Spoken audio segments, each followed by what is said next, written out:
Milattan önce 300 yılında Kıbrıs'ta yaşayan zengin bir tüccar olan Zeno, Fenisya'dan Pireus'a yaptığı bir yolculukta gemisinin batmasıyla hayatını değiştiren bir olayla karşılaştı.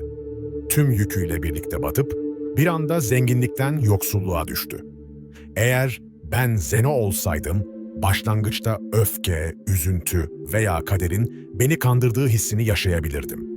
Bu tür tepkiler doğaldır. Ancak Zeno, Stoacılığın babası olarak bu felaketi farklı bir şekilde ele alırdı.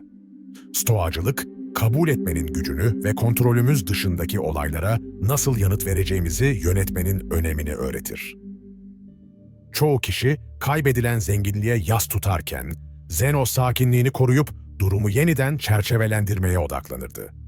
Stoacılığın özünde dışsal olayları kontrol edemediğimiz halde onlara nasıl tepki vereceğimizi kontrol edebileceğimiz anlayışı yatar. Kaybedilenlere ağlamak yerine Zeno bu durumu büyüme ve direnç gösterme fırsatı olarak görürdü. Tarihsel olarak Stoacılık duygusuz bir felsefe olarak yanlış anlaşılmıştır. Oysaki bu felsefe hayatın zorluklarını anlamak ve aşmak için derin bir yol sunar.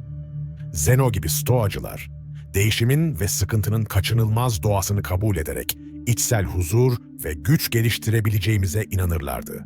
Bu felsefe, olumsuz duyguları yapıcı bir şekilde işlemenin ve dünyaya dair özgün bir perspektif geliştirmenin önemini vurgular.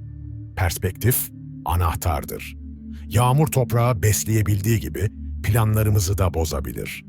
Yağmur yağdığında ağlamıyoruz çünkü onu beklemeyi öğrenmişizdir. Benzer şekilde Stoacılık da zorlukları beklemeyi ve buna zihinsel olarak hazırlıklı olmayı teşvik eder. Gönüllü rahatsızlık kavramını benimseyerek küçük zorluklara maruz kalmak minnet duygumuzu artırmamıza yardımcı olur. Bu uygulama zorluklarla başa çıkabileceğimizi anlamamıza yardımcı olur ve odaklanmamızı içsel durumumuza kaydırır. Toplum baskılarıyla şekillenen beklentilerle dolu bir dünyada Stoacılık kendimize değer bulmayı öğretir. Daha az ile yaşamayı öğrenerek ve gerçekten önemli olan şeyleri takdir ederek dışsal koşullardan bağımsız bir tatmin duygusu elde edebiliriz. Stoacılar, gerçek mutluluğun zenginlik veya statüde değil, karakterimizde ve seçimlerimizde yattığını vurgular. Stoacılığın kalbinde kontrol edebileceğimiz ile edemeyeceğimiz şeyleri ayırt etme kavramı vardır.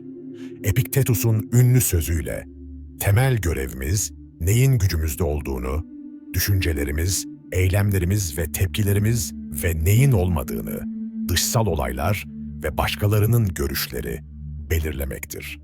Bu anlayış, enerjimizi akıllıca yatırmamızı sağlar. Tepkilerimize odaklanarak dışsal doğrulamadan uzak durmayı öğreniriz. Bu felsefe günümüzde de geçerlidir.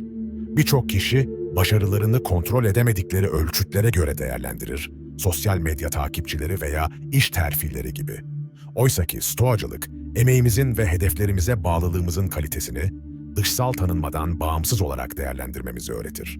Stoacılığın 4 ana erdemi, bilgelik, cesaret, ılımlılık ve adalet, tatmin edici bir yaşam için rehberlik eder.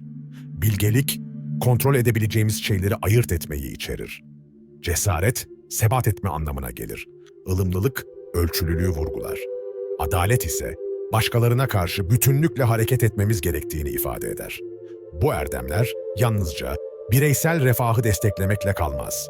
Aynı zamanda toplumsal sorumluluğu da teşvik eder. Nelson Mandela, Stoacılığın eyleme dökülmüş bir örneğidir. 27 yıl hapiste kaldığı dönemde Marcus Aurelius'un eserlerinden ilham aldı.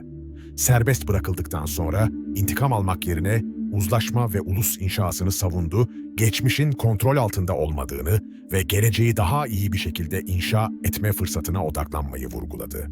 Stoacılık, günümüzde rasyonel duygu davranış terapisi, EBT ve logoterapi gibi modern terapötik uygulamalarda da yankı bulmaktadır. Bu yaklaşımlar, bireylerin olumsuz düşünce kalıplarını sorgulamalarına ve anlam ve amaç bulmalarına yardımcı olur.